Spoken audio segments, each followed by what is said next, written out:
Salut à tous, bienvenue dans cette toute première vidéo que je fais face caméra où je vais vous parler d'un mangaka que j'affectionne tout particulièrement, Inyo Asano. C'est un mangaka qui est pas mal populaire, surtout auprès d'un public français où il est connu depuis le début des années 2000, c'est à peu près à cette époque qu'il a commencé à dessiner et à vraiment vendre de façon professionnelle ses mangas. Alors je vais vous épargner tous les détails biographiques parce que finalement c'est pas super important de savoir sa situation professionnelle, familiale ou quoi que ce soit, et de toute façon c'est quelque chose qui se ressent déjà vachement dans ses œuvres.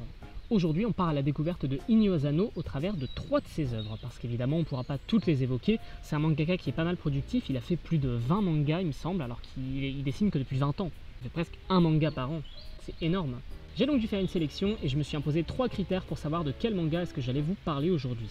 Premièrement, il s'agira de mangas disponibles en France dans le commerce, parce qu'il y a pas mal de ces mangas qui sont jamais parus en France. Là, ce sera seulement des mangas que vous pouvez trouver en librairie, donc vous pouvez vous procurer, que vous pourrez acheter de façon légale. Deuxièmement, il s'agira de séries de moins de 3 tomes, pour que vous puissiez les lire plutôt rapidement, et pas avoir à vous lancer dans Bonyupunpun par exemple, qui fait 13 tomes, c'est l'œuvre la plus connue de Inyo Asano. Comme ça, là, vous pouvez, avec des séries de moins de 3 tomes, bien vous rendre compte de l'univers global de ce que c'est. Et enfin troisième, je ne parlerai pas de Bonyupunpun, justement je viens de l'évoquer, c'est un manga qui a déjà eu énormément de vidéos, d'articles qui lui sont consacrés. Si vous voulez des infos dessus, vous n'allez vraiment pas galérer à en trouver, il y a vraiment beaucoup de choses qui parlent de Bonyupunpun et c'est justement pour ça que j'en parlerai pas. C'est un manga qui a déjà été beaucoup discuté sur internet, il est excellent. Il est vraiment excellent, je vous le conseille de tout cœur, il dure 13 tomes, c'est édité en France par Kana, vous pouvez les trouver très facilement, mais moi je ne vais pas en parler en tout cas, c'est trop connu. Le but de passer en revue ces 3 œuvres, justement, ça sera de faire une petite analyse de style pour essayer de voir quels sont les motifs récurrents qu'on peut retrouver dans les œuvres d'Inyo Asano, pour que vous puissiez plus ou moins vous faire une idée de quels sont ces mangas, tout simplement. Qu'est-ce qui les caractérise par rapport à d'autres mangas? En quoi sont-ils excellents? Ok, sur ce, on peut y aller avec le premier manga dont j'ai décidé de vous parler.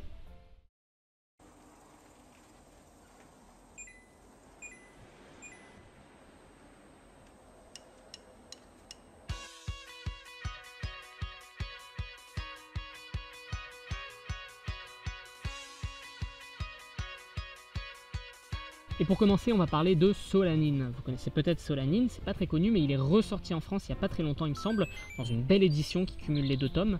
C'est un manga qui parut en 2005 et 2006, édité en France par Kana, et donc, comme je viens de dire, cumulé en 2 tomes. Solanin est plutôt difficile à décrire. C'est un slice of life qui évoque la jeunesse de notre génération dans toute sa banalité, avec l'histoire d'un couple très ordinaire, réaliste même, mais en total décalage avec le reste du monde. Vivant au jour le jour et trouvant pas trop leur place dans la société, les personnages de ce manga se laissent porter par la vie sans trop savoir ce qu'on attend d'eux, oscillant entre leur boulot chiant, leurs rêves inaccessibles, leur avenir incertain et un ennui mortel. Petit résumé de Solanin. Meiko et Taneda sont en couple depuis déjà 6 années après s'être rencontrés à la fac.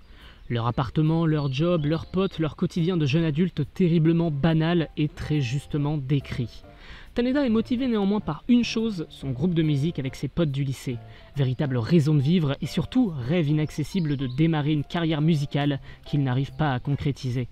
La vie de ces jeunes telle qu'elle nous est montrée nous laisse transparaître une lassitude et un terrible ennui au quotidien, pourtant ça fait un manga qui est pas du tout chiant à lire. Les personnages sont juste pris au piège d'une vie dont ils n'attendent plus rien. Et justement un des grands sujets du manga face auquel beaucoup d'entre nous vont pouvoir se retrouver, c'est le doute. Les personnages sont en doute constant, en proie à un grand mal-être face à ces décisions qu'ils doivent prendre une fois arrivés à l'âge adulte. Meiko ne sait pas si elle doit quitter son travail, Taneda ne sait pas s'il doit récupérer le sien, il ne sait pas non plus s'il doit se mettre à 100% dans son groupe de musique, ou s'il doit abandonner tout ça.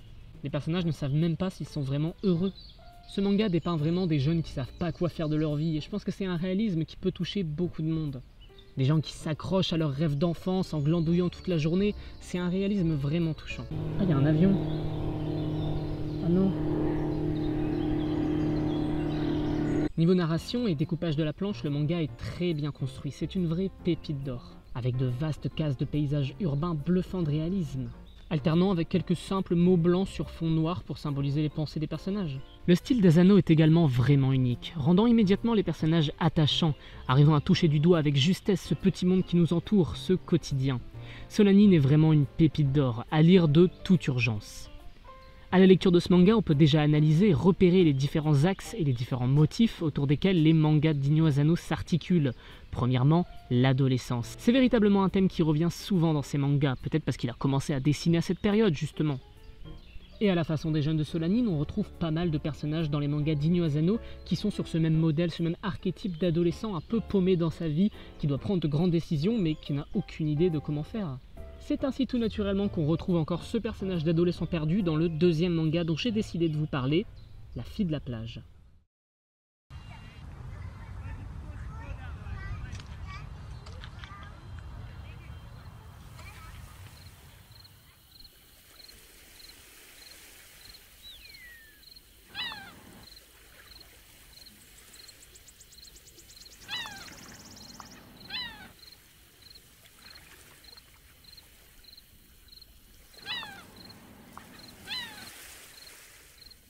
On saute donc jusqu'en 2009, 3 années plus tard, pour un deuxième manga Slice of Life, cette fois-ci, La fille de la plage. Alors un truc bizarre, c'est que La fille de la plage est parue en 2015 en France, et pas du tout sous les éditions Kana, mais sous les éditions Imo, alors que jusqu'ici c'était que les éditions Kana qui avaient l'exclusivité pour les mangas d'Inyo Asano. Cette fois-ci, les éditions Kana n'ont pas pris ce manga-ci, vous allez voir, c'est parce qu'il est un peu particulier. On y suit la jeune Kume, élève de 3e dans un petit village très reculé au bord de la mer. L'histoire débute par sa déception amoureuse avec le beau Misaki qui se révèle ne pas être du tout le garçon qu'il semblait être, ayant profité de l'amour que lui portait Kume pour lui réclamer des faveurs sexuelles. Alors ouais, autant évoquer le sujet tout de suite, La fille de la plage est classée comme un manga érotique au vu des nombreuses scènes de sexe entre ses différents personnages. Cela vient d'un choix de l'auteur de dépeindre cette génération complètement paumée et en déperdition face à son avenir. Néanmoins, ici on n'a pas affaire à un hentai, ne vous méprenez pas, c'est pas aussi explicite et surtout c'est pas le but principal. Les relations sexuelles sont mises en scène avec une puissance émotionnelle forte et non sans un certain sens de la suggestion qui placera souvent le manga à la limite, mais sans jamais la dépasser.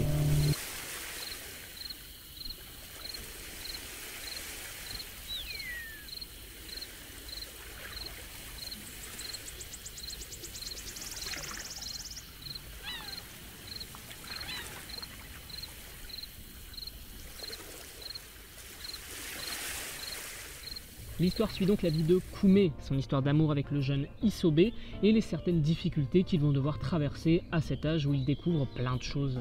La vie, l'amour, la sexualité, les responsabilités.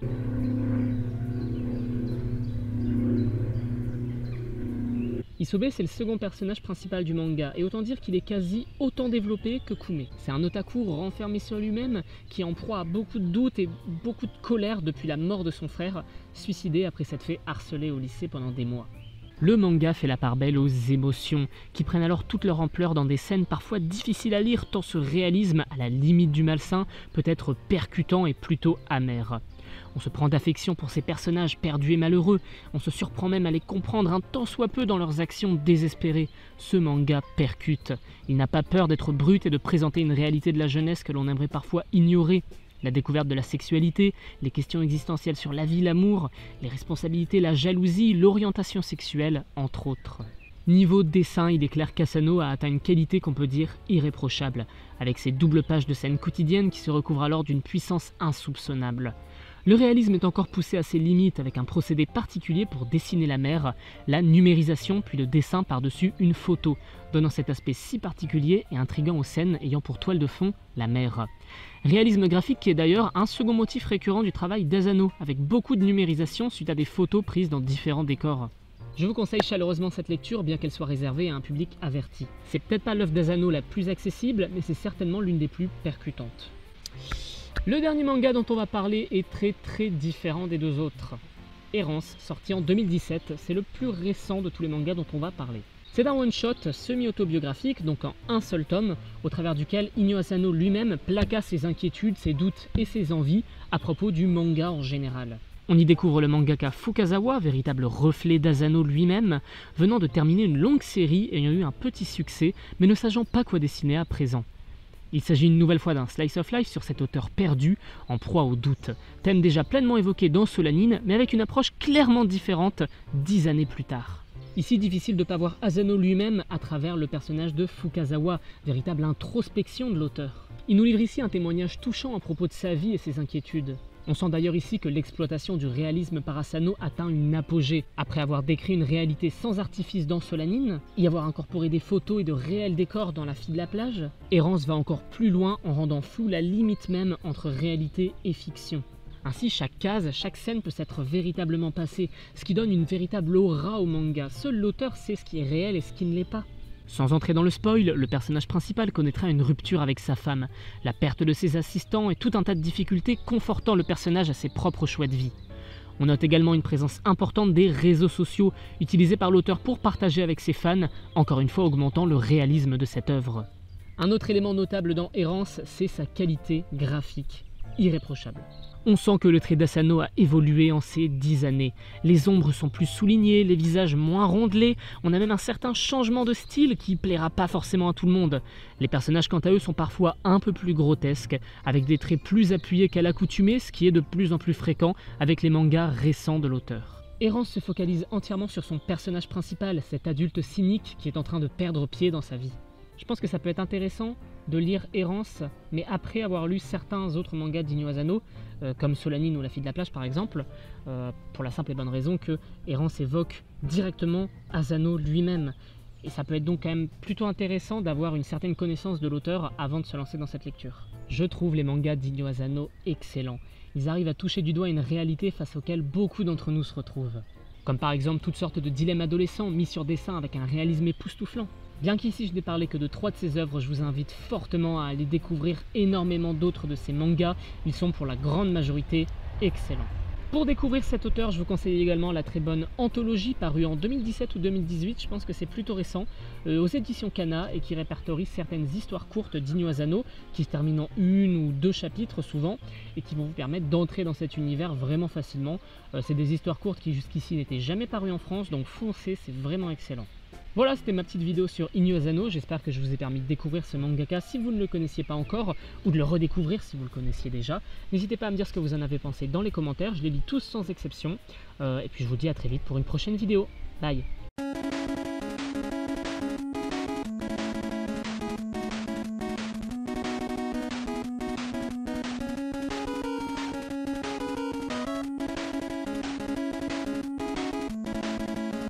On saute donc jusqu'en 2009, 3 années plus tard, je fais un 2 avec les doigts.